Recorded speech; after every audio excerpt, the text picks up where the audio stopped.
cried over a boat. What's up, everybody? Welcome back to another video. Today is the Enies lobby review. This is gonna be the toughest review for me to do so far because this arc hurt so much. I thought Water 7 was bad. No, this arc was so much worse. I cried reading this arc, I cried watching this arc, and I cried while prepping for the video for this arc. So my guess is, since my track record is so against me, that I'm gonna cry making the video for this arc. This arc, it was absolutely incredible. It was a fantastic arc. I loved it so much. However, the emotion and pain this arc brought me was ridiculous. I sobbed so hard at the end of this arc. I was in pieces, absolute shambles because of this arc. I never thought I was gonna cry for a boat, and I never thought we would have such a sad and depressing backstory. Oda outdid himself. We're just gonna go ahead and get right into it because otherwise I'm not gonna be able to even talk about this arc. So because there was so much that was going on in this arc, I'm gonna try to kind of hit the high points of everything that happened, but I am gonna find myself focusing on some things that really struck me within this arc. So if I miss a couple things or I don't hit on them as much, I'm sorry. I did notice everything that was going on in this arc, but I may not have enough time to talk about everything that goes on in this arc.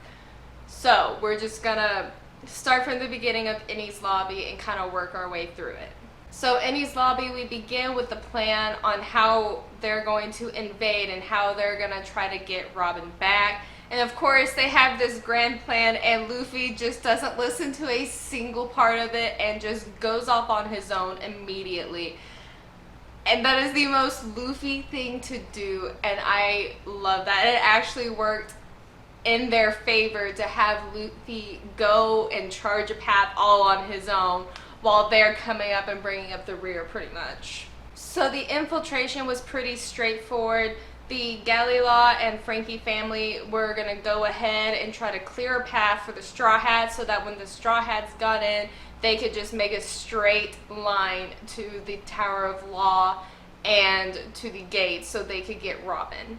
And I really love how the Frankie family came around this arc and really aided the Straw Hats in so many different ways, from them helping clear a path with like Sodom and Gomorrah, and them working so hard to like get the gates open and lower the drawbridge and take on so many of the different enemies and kind of the peons, I guess you could say, so that the Straw Hats didn't have to do that, so they could go straight to Robin. It was really, really cool to see them come because they had such faith in the Straw Hats so that they could get Frankie back, so that Frankie could be saved as well.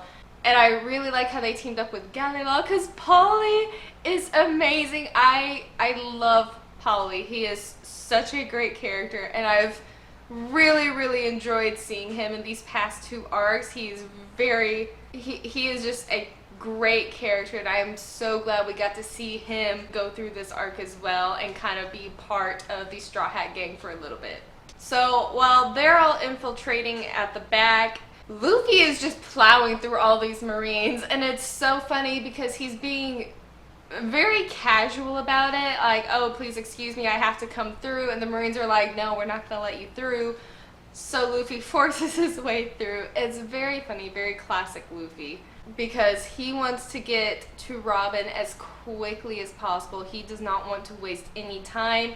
He doesn't even really want to fight because he knows he's gonna have to fight the pigeon guy, Lucci. He calls him the pigeon guy because he can't remember his name, and that's quite frankly really funny to me. I love that he doesn't ever call Lucci by his name. So as Luffy and the others are kind of trying to force their way through to get to Robin, we get this other side where we see Robin's conversation with Spandam and Frankie.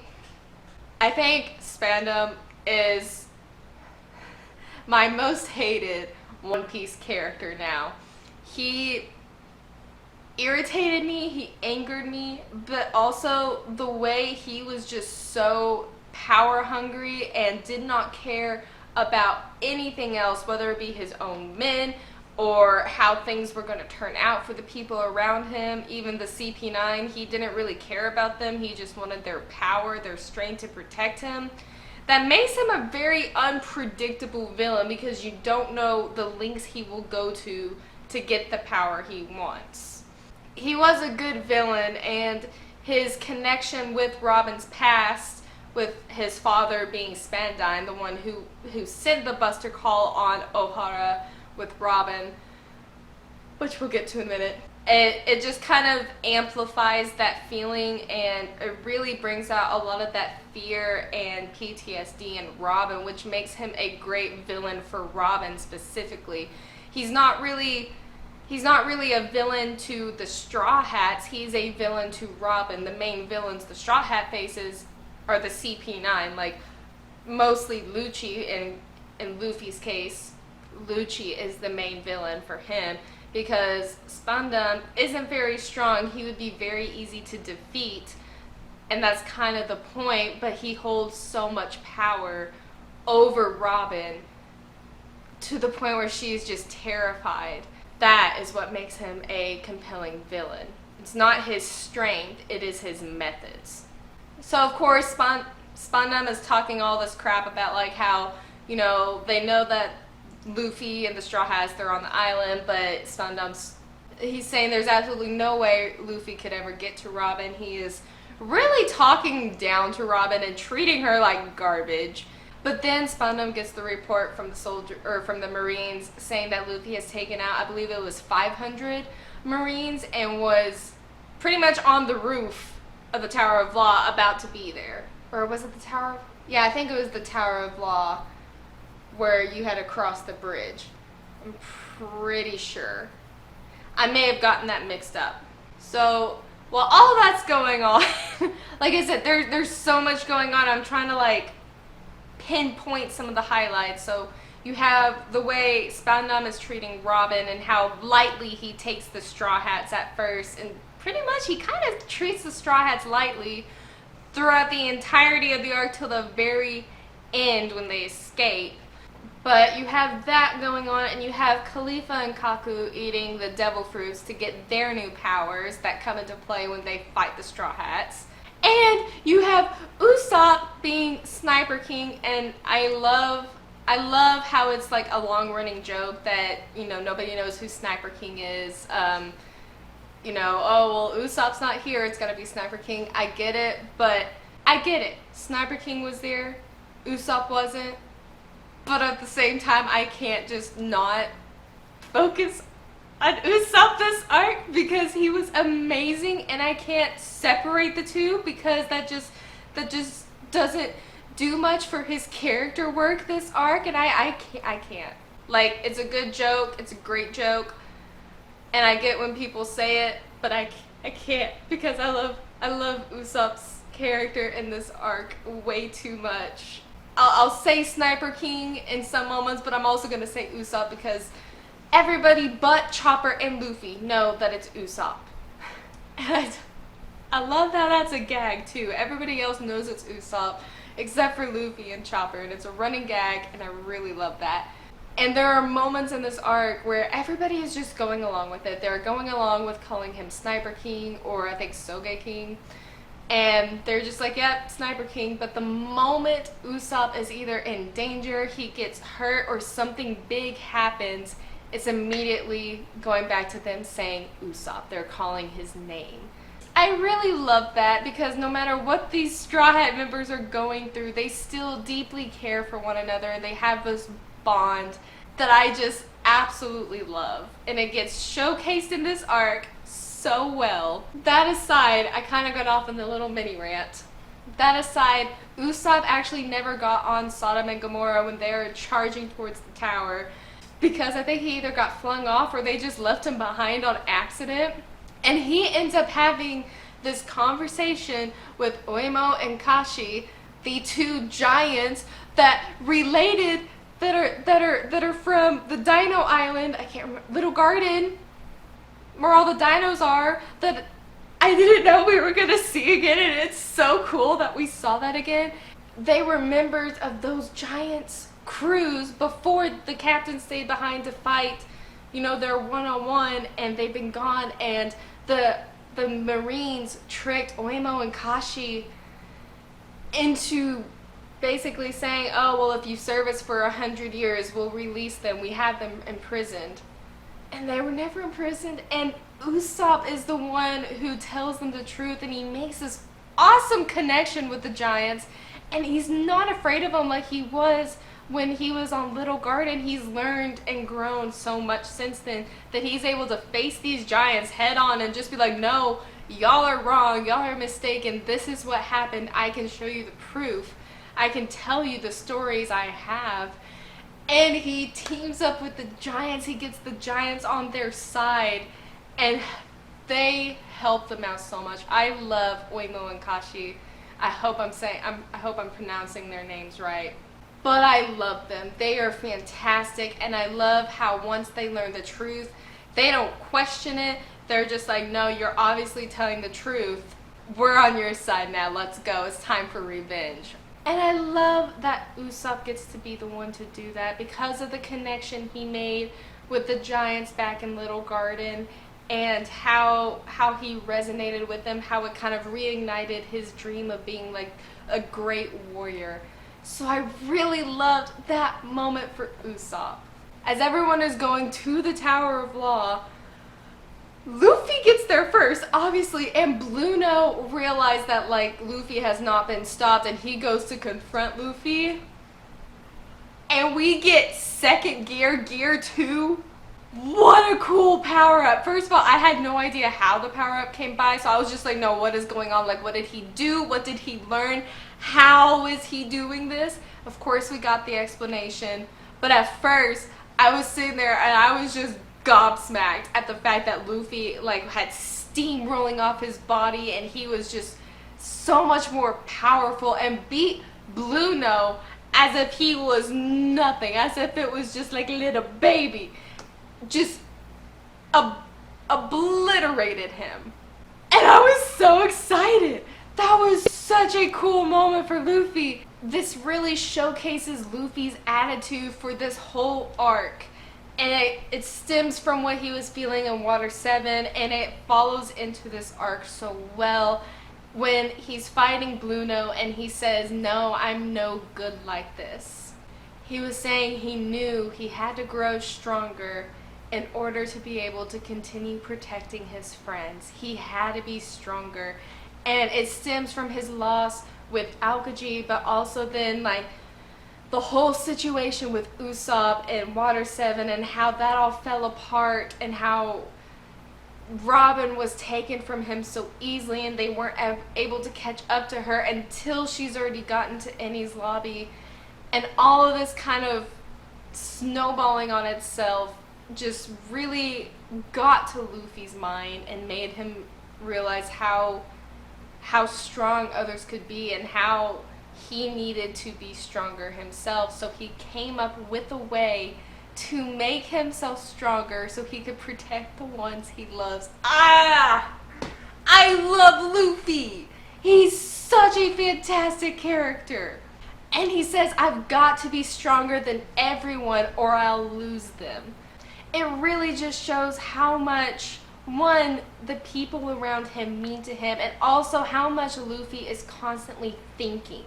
He may seem like an airhead, he kind of is in certain aspects, but despite that, he is constantly thinking of how he can keep his crew with him, how he is going to be a good captain, how he can protect the ones he loves. He is very ingenious when it comes to fighting methods and fighting techniques, and because he is made of rubber, it pretty much the sky's the limit with Luffy's abilities as long as he has the strength to do it and the imagination to do it, pretty much. And we see that in this arc.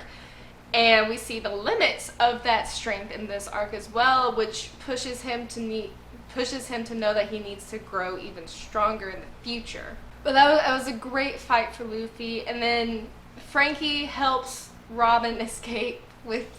The way he escapes with Robin was very, very funny to me. It was very comical. But so he gets Robin to the top, and everyone else gets to the top too. And I love that even as emotional and just gut-wrenching as this arc is, there are still little bits of humor that I really appreciated here. And we get very small moments of levity in between everything else. Like, and this was one of them when they all came to the top, like Usopp being tossed up by the giants, Sanji getting there thinking he was the first one, and Zoro just happened to get there because he was like, oh, I have to go up.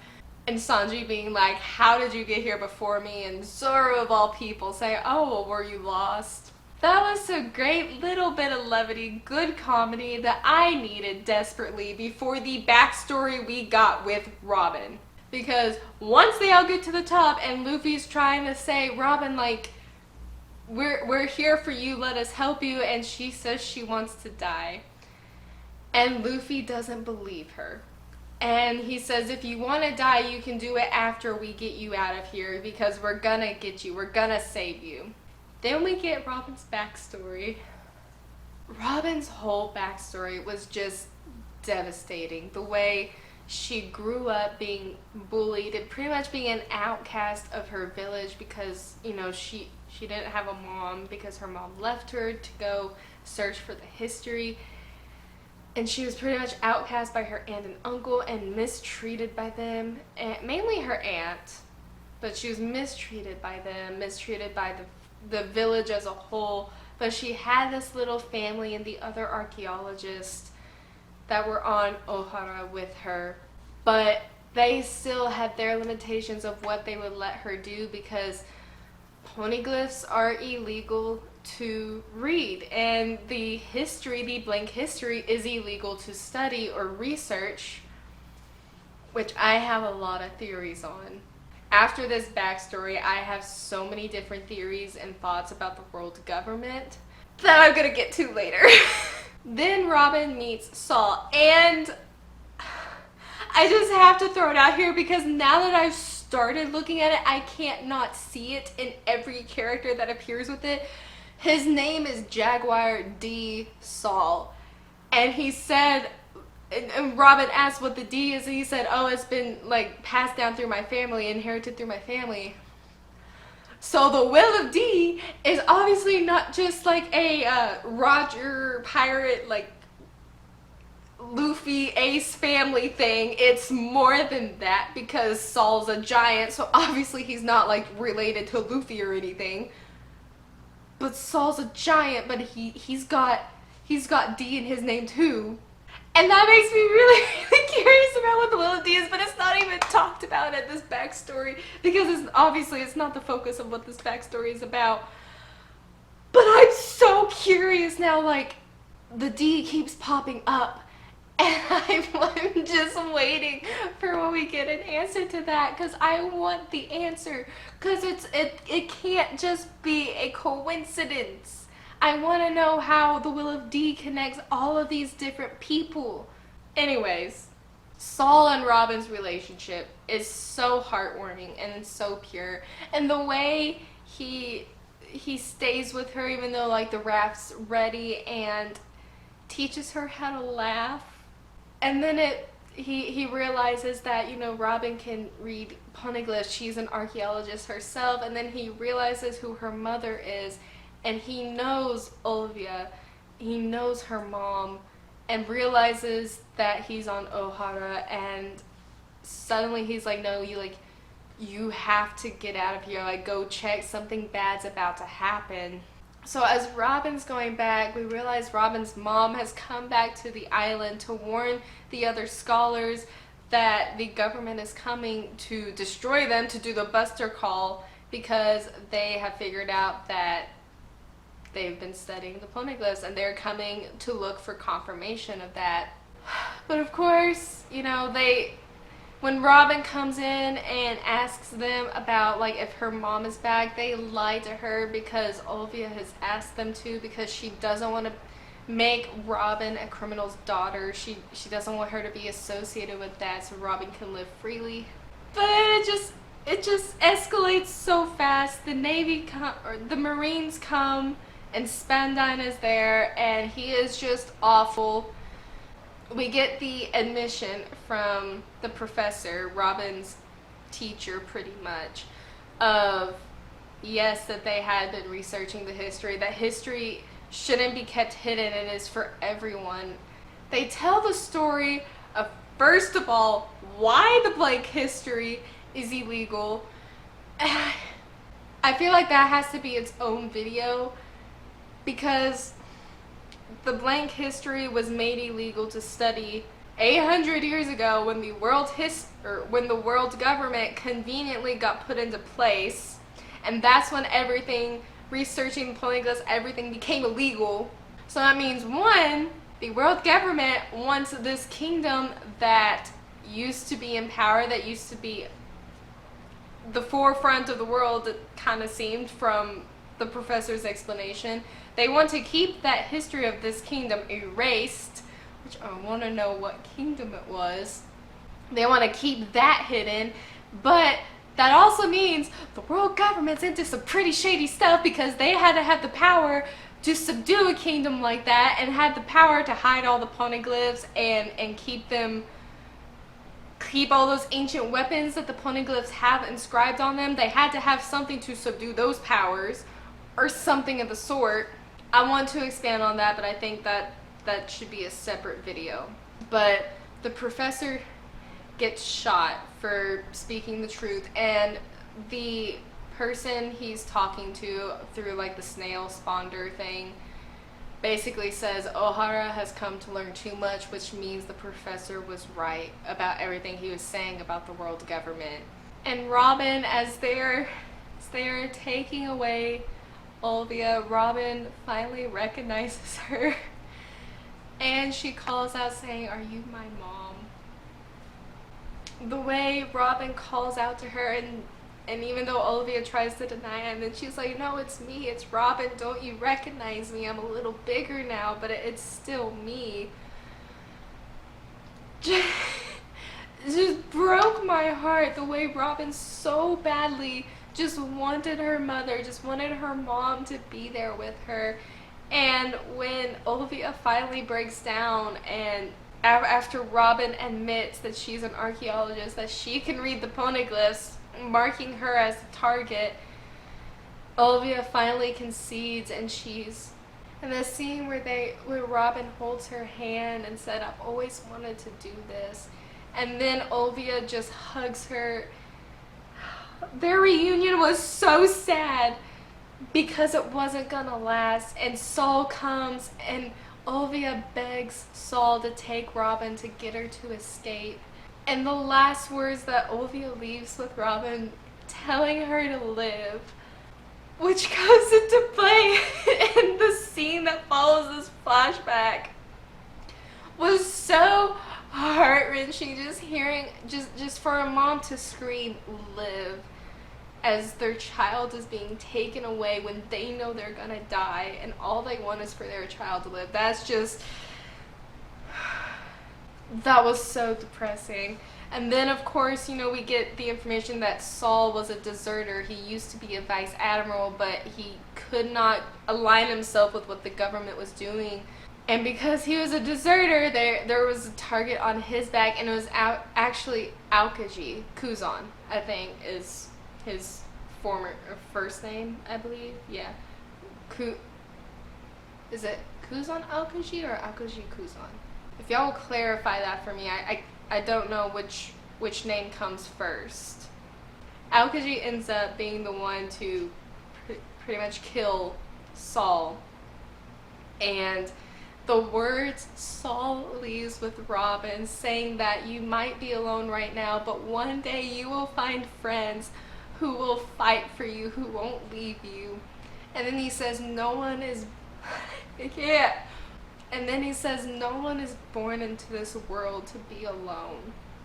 And of course he says, if you're ever sad like this, remember to laugh like I taught you. And he dies laughing as Robin is leaving. And Saul has my whole heart. He is such a great person.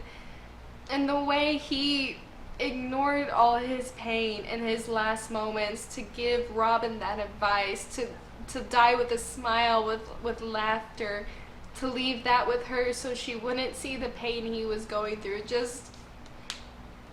And then Aokiji is the one who saves Robin and lets her go. I was not expecting that. I was not expecting Aokiji to be the one who saves Robin in the end. And he lets her go and he says, just so we're clear, I'm your enemy. If you ever cause a ruckus in the future, I will be the first one to come after you. And she leaves and sees Ohara in just flames, and she's trying to laugh like Saul taught her to keep herself happy, but it's not working. And then we see how she's been on the run her entire life because of that bounty, because she's an archaeologist and she knows how to read poneglyphs.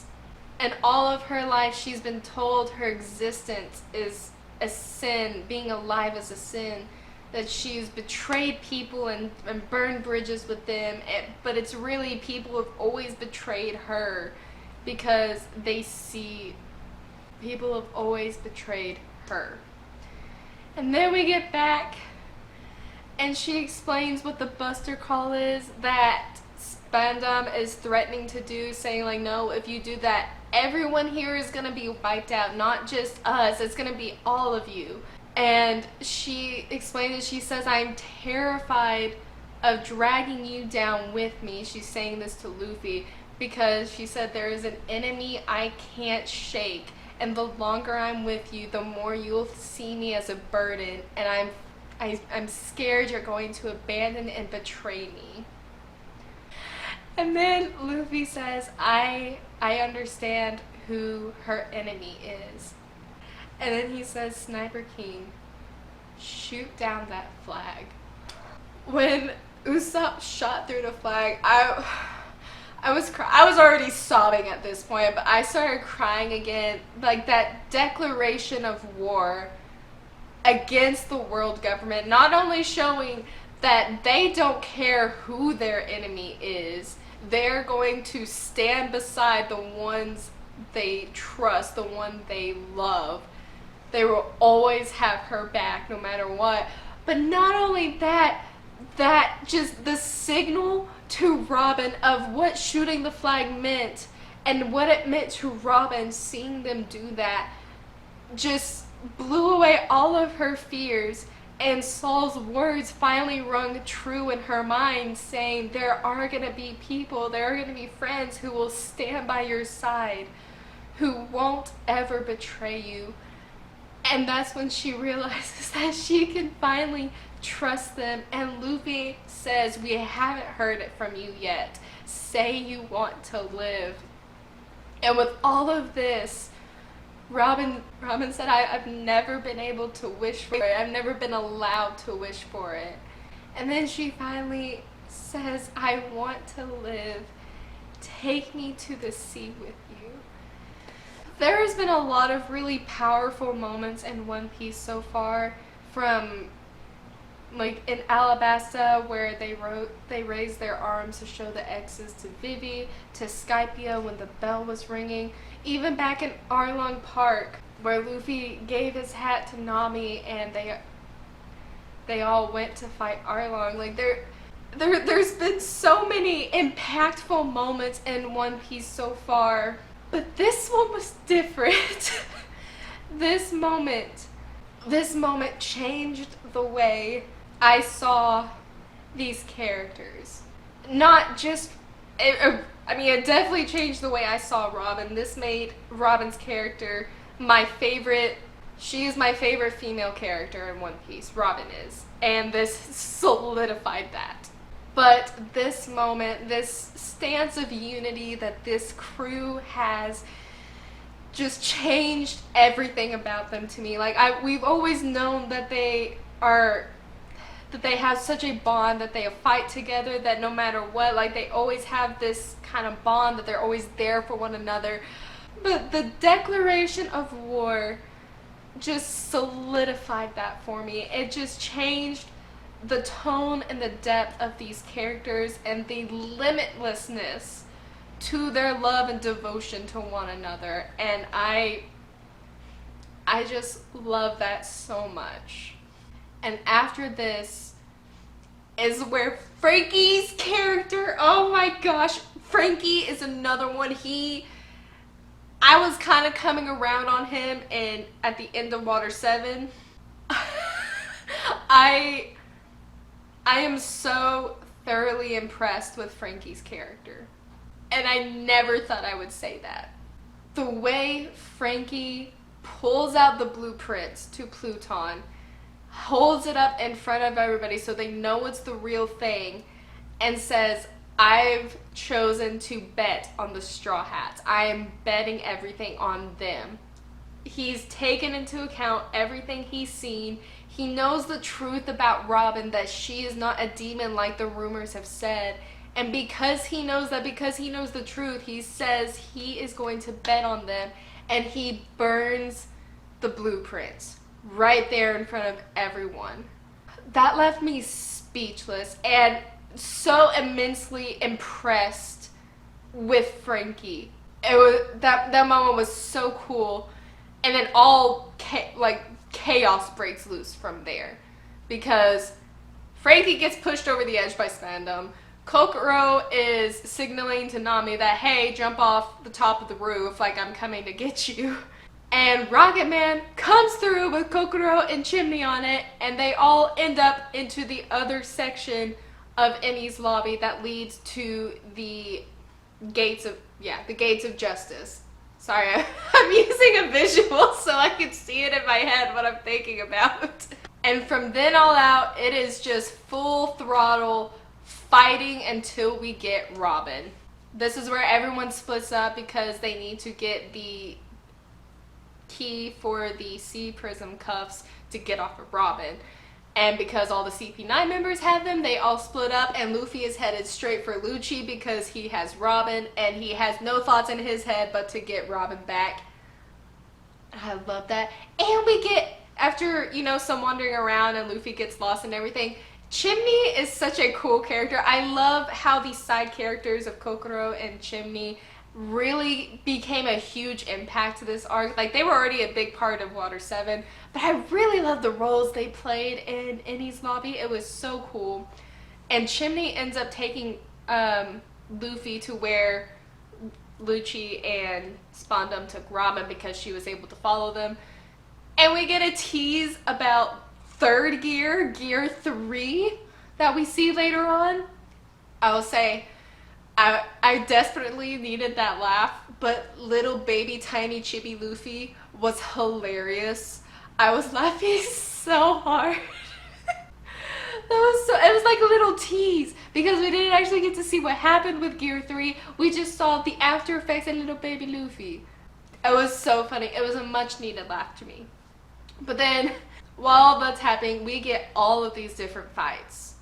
This video is already long. What in the world? I'm so sorry, guys. This is going to be such a long video. I'm going to touch on the fights that I love the most, but I'm going to mention all of them. So you have Zoro's initial fight with Kaku, Sanji's fight with Khalifa. The big thing I took out of that was just Sanji's philosophy, how steadfast he was about keeping to his belief that he is not ever going to kick a woman. Like, he won't hurt a lady. And I really like that. Like, we've known that Sanji's had like this weakness for women, that he won't fight them or anything like that. But to see how determined he is to keep that, and even in one of the panels he said, it's been drilled into me as a kid. I don't know if that's something Zeph taught him or something he had learned before he met Zeph, but the way he talked about it, like, it was just ingrained in him so much that he was never gonna harm a woman, and that's what he's stuck with.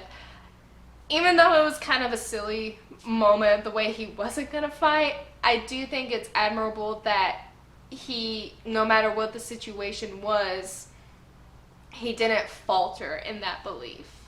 And then we have Frankie versus Fukuro, which was a fun fight. But, Chopper versus Kumadori. What?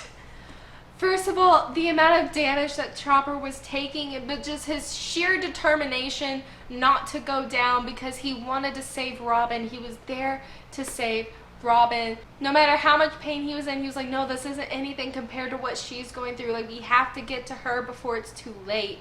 Even to the point where he takes a third rumble ball when he knows it's dangerous, when he knows he loses consciousness, it could kill him. But he says, if I'm gonna die anyways, I might as well do it. And he does, and he says, please don't let anyone come into this room. And the monster form that Chopper has, if y'all have watched my reviews, y'all know how much I adore Chopper. He's my baby. This is the first time Chopper's ever scared me. Like, ever, like, made me feel like he was actually scary, like an opponent to really be feared. Like, I've always known he was strong, like he could fight really good, he could take on strong opponents, no problems, but this was the first time he was a scary opponent, if that makes sense. And the way he just demolishes Kumadori and then tosses him all the way over to the other island like a rag doll. And then attacks Frankie and starts attacking everyone, and he's climbing, and he goes out of control because he can't control himself in that state. The power-up was cool, but also the fact that Chopper thought that that was his only option and he resorted to that just for the sake of saving Robin. Just what a cool moment for him. It was scary because he was killing himself by doing this. But it was a great moment for him to showcase just how much Robin meant to him, how far he was willing to go in order to save her. We also get Nami versus Khalifa. The fight was kind of goofy with Khalifa's power and all, but I did appreciate Nami's smarts and her intelligence and how she was able to use her weapon in order to fight Khalifa and gain the upper hand and defeat her. That was really cool. So I did like their fight, but it wasn't one of my favorite fights. Then you also have Usopp and Zoro versus Kaku and Jabra.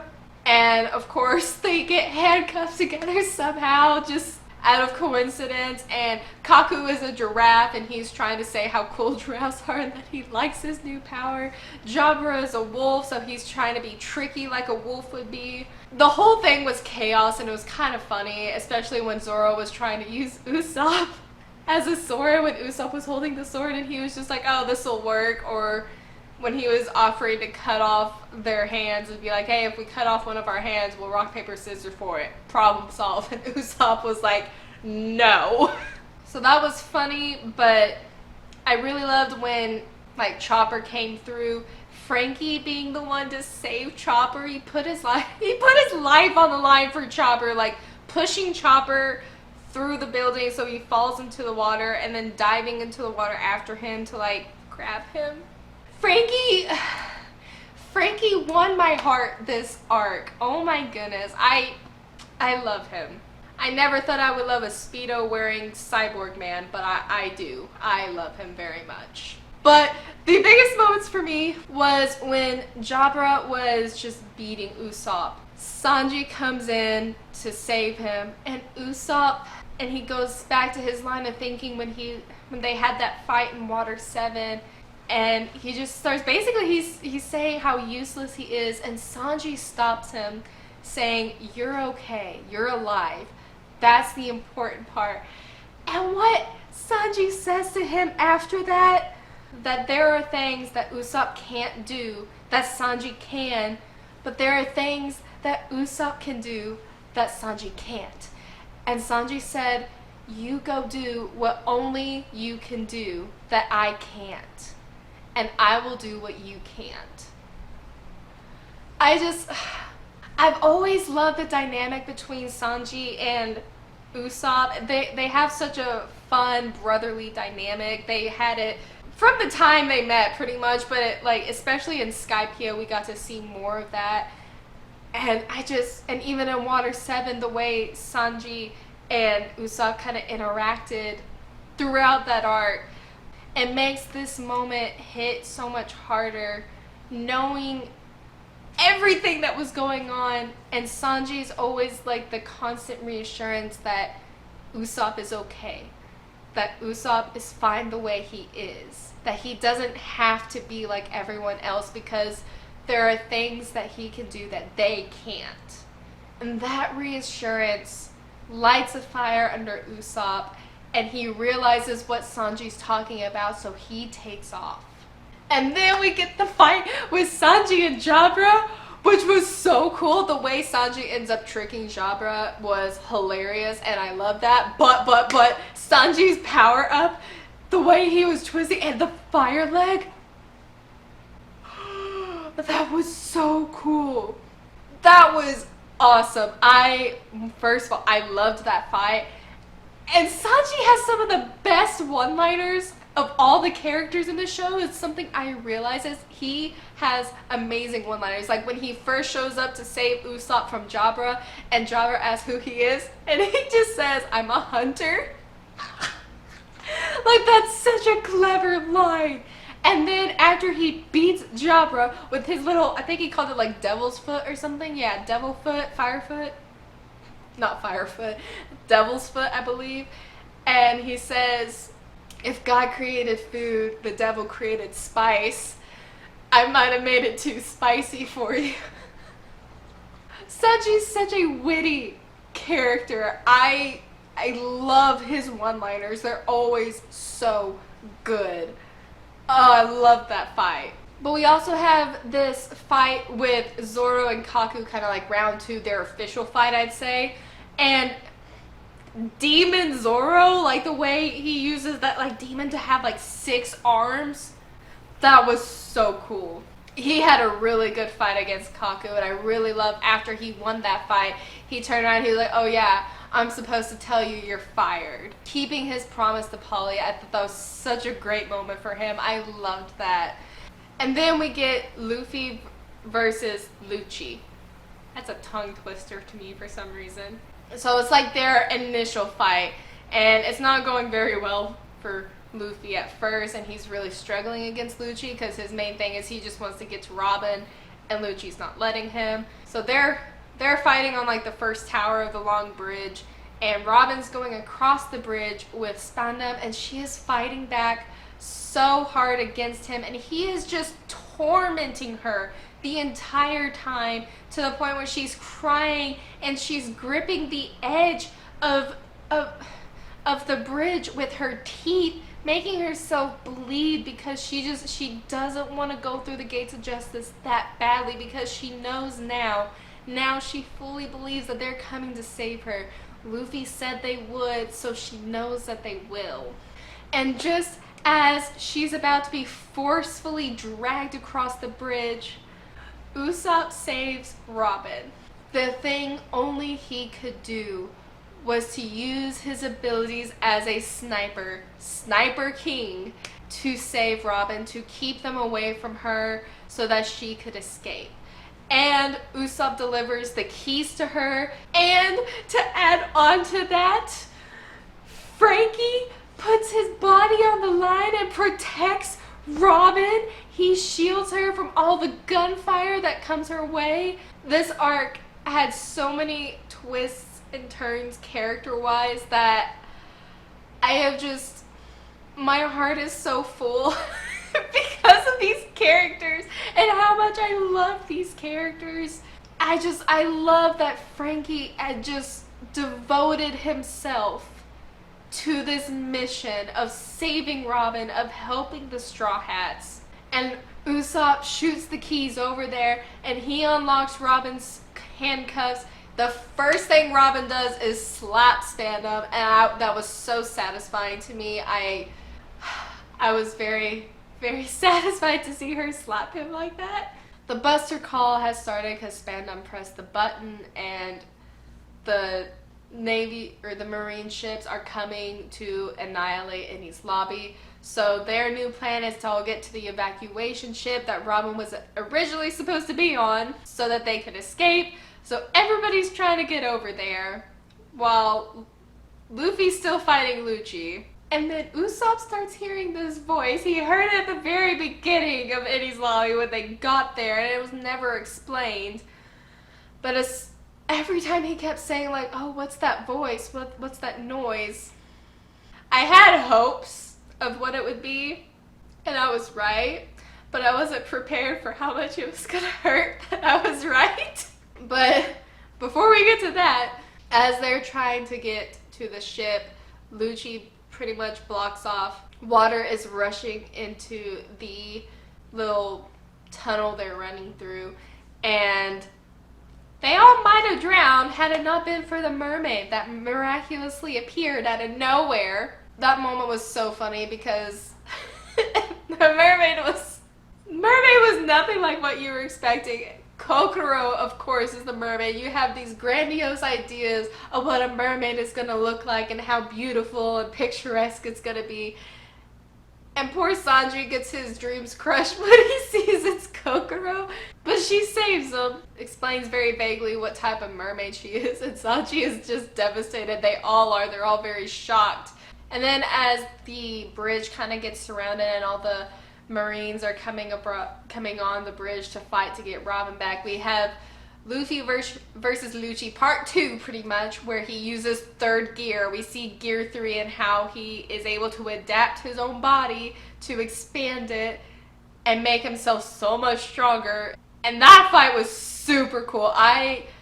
That's probably my favorite fight that Luffy's had so far, is him versus Lucci. That was such an incredible fight. The just amount of sheer willpower and determination that Luffy had while fighting him, that he was not going to give up because he had someone he loved on the line. But as everyone's fighting, Sanji disappears. I love when they do this. I love that Sanji is constantly doing things like this, and it's so consistent. He sneaks off into the background where nobody can see him, and he does something that comes to play later on. But then, as Lucci and Luffy are fighting, Luffy falls. Lucci gets him with a really nasty attack, and he's on the ground. And Usopp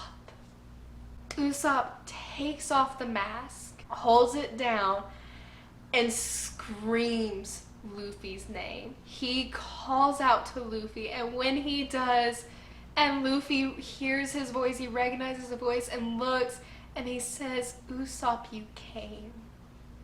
And the speech Usopp gives to Luffy in that moment is one of my favorite speeches, and it is so good because it's short and to the point, but it packs so much behind it, and it is just what Luffy needed to hear, and it was the person he needed to hear it from the most. Like, it could have only been Usopp up there that called out to Luffy to get him back on his feet. Oh, that scene was so powerful. And it gets to the point where Usopp is trying to draw Lucci away from Luffy to give Luffy a chance to recover, even though Usopp knows he can't beat Lucci. If he sees Luffy having such a hard time against this opponent, he knows he can't beat him. But the fact that Usopp, this scaredy cat character who would normally run from situations like this, is standing his ground, calling Lucci names. First of all, he is name calling so much, and it was funny. I love that. But he's calling out to Lucci saying, come fight me. I'm your opponent now. I'll take you on. Just the growth and development Usopp has gone through in the past 2 arcs is just crazy. And he's only doing it to buy Luffy time. And Lucci falls for it. And Luffy, the entire time, is trying to tell him, he's like, no, please don't go after him. I'm your opponent. Like, he's so desperate not to have Lucci go after Usopp. And Luffy says, you're no match for him. He's gonna kill you.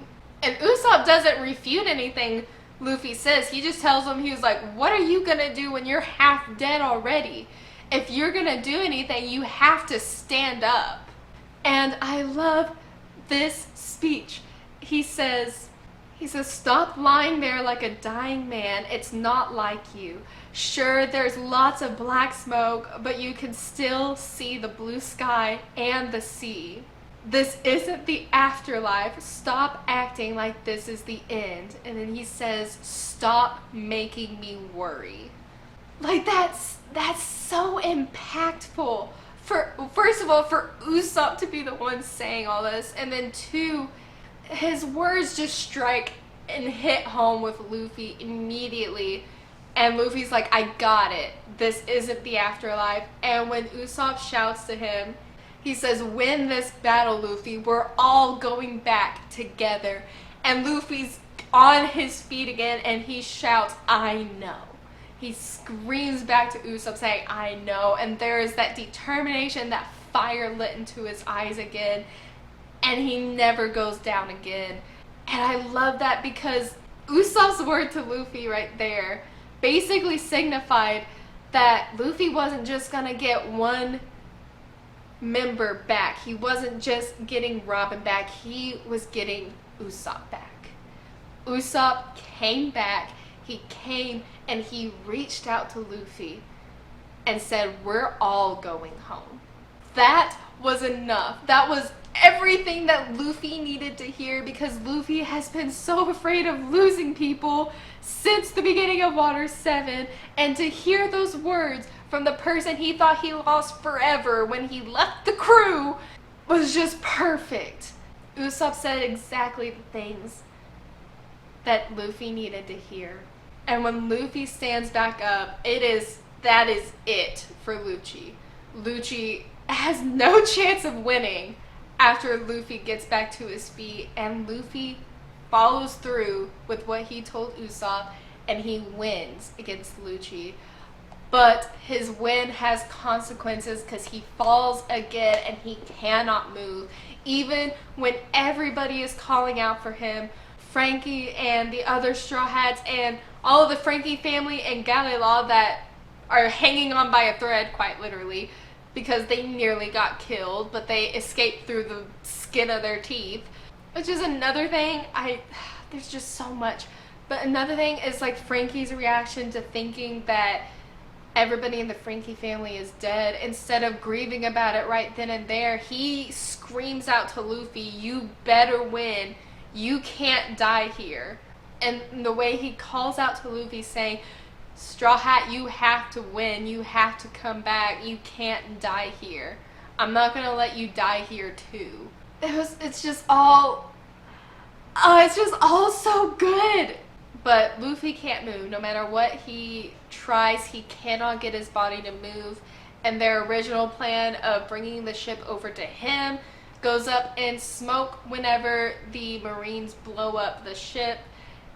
And that's when Sanji comes back and he's carrying everybody that was on the ship with him. And then Usopp gets confirmation on the voice he heard. And Luffy hears this. All of these Straw Hats hear her voice, hear the same voice. And when Usopp realizes who is there, they all scream. He screams out, jump into the sea. And I love it because everybody was starting to cry. And I was crying because I knew in my heart who it was. And as they're all jumping into the sea, it's the Going Merry. The merry-go has come back. And as they're all jumping, she says, I came to get you. And they all get into the merry. And the merry helps them escape. That is their way of getting out of there.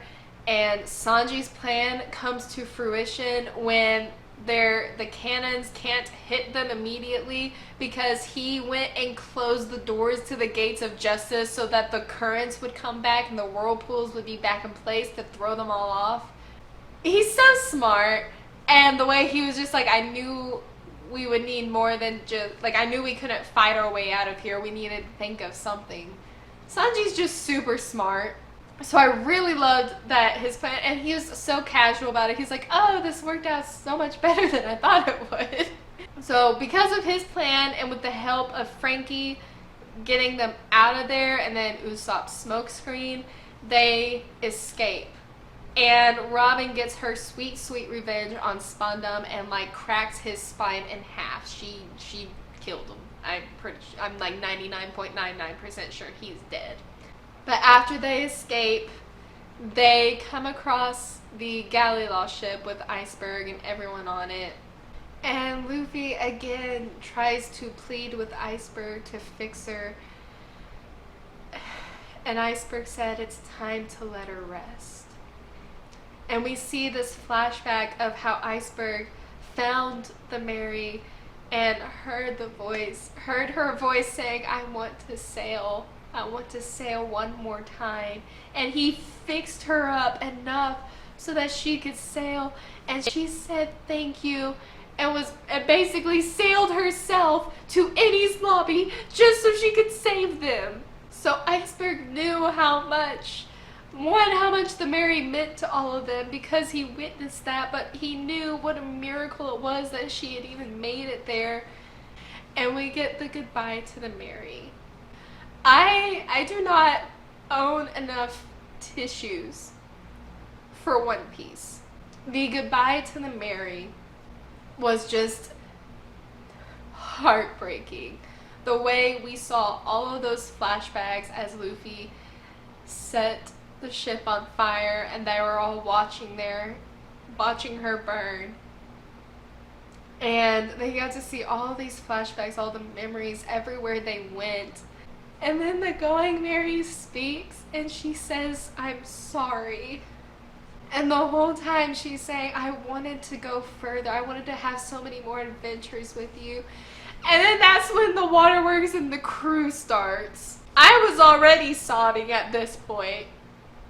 I'm about to cry again. And then you have Luffy apologizing, saying, no, it's our fault. We didn't take good enough care of you. And the way he apologizes for his own shortcomings and for the rest of the crew, like Sanji and Zoro, and he mentions how Usopp tried to repair him, but he just wasn't good at it because he's not a shipwright. And then there he says, even so, I was still happy. And the arc ends with her saying thank you and everybody's sobbing, and that's the end of the arc. Why? Why was that the end of the arc? That was so depressing. That was so sad. I couldn't even believe that was the end of the arc because I was sobbing so hard. I did not think I was gonna cry so much over a ship. I was bawling my eyes out with tissues in both hands to cover my tears, and it just wasn't enough. That being the end of the arc was just an emotional gut punch. But this arc was amazing. This video is so long because I can't stop gushing about this one arc in particular. It was so amazing. I loved all the character moments, the character work in this arc was so fulfilling. I thoroughly love all of these members of our crew. I love these characters. I want Frankie to be part of the crew. There's still a lot of emotional turmoil and some things that haven't been resolved, like the official accepting of Usopp back into the crew. That has to happen. That needs to happen still.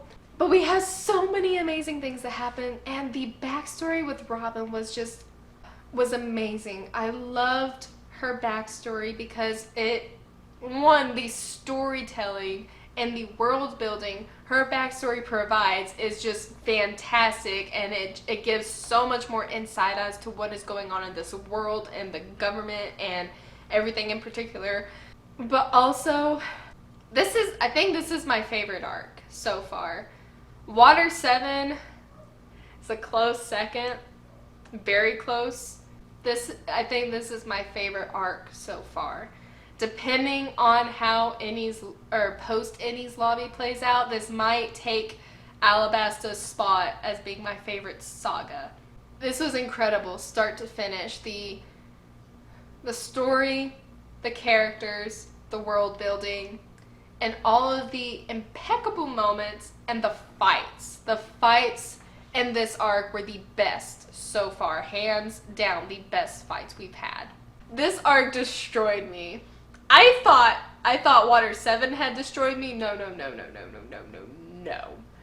This arc ruined me. This ruined my heart.